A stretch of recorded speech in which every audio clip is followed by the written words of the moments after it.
প্রার্থী ঘোষণা প্রতীক বরাদ্দ নিয়ে এবারে আমরা বিস্তারিত জানতে ময়মনসিংহ থেকে যুক্ত হচ্ছি। ময়মনসিংহে আছেন আমাদের প্রতিনিধি আসাদুজ্জামান সুমন। ময়মনসিংহে প্রতীক বরাদ্দ দেয়া হচ্ছে, এখন কি অবস্থা দেখছেন? কতজন প্রার্থী সেখানে উপস্থিত রয়েছেন, তারা কি বলছেন?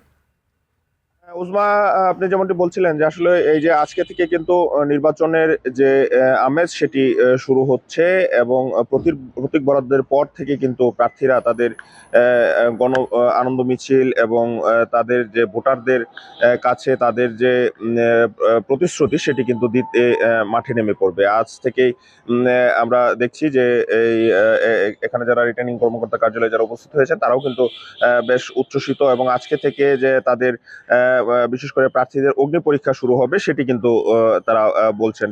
প্রার্থীরা মানুষের দ্বারে দ্বারে যাবেন এবং তাদের যে ভোটের প্রতিশ্রুতি সেটি তারা দিবেন। এবং আমি যদি জানিয়ে রাখি যে ময়মনসিংহ জেলায় কিন্তু বেশ কয়েকটি উপজেলায় বিএনপির যে প্রার্থী স্বতন্ত্র প্রার্থী হিসাবে নির্বাচন করছেন বিএনপির বিদ্রোহী, তাদের মধ্যে কিন্তু এক ধরনের টান টান উত্তেজনা বিরাজ করছে। ইতিমধ্যে কিন্তু ময়মনসিংহে একটি খুন হয়েছে নির্বাচনকে কেন্দ্র করে। একজন স্বতন্ত্র প্রার্থীর কর্মীকে দানিশ শীষের যে প্রার্থী রয়েছেন তার কর্মীরা খুন করেছে বলে অভিযোগ করেছে স্বতন্ত্র প্রার্থীর কর্মীরা।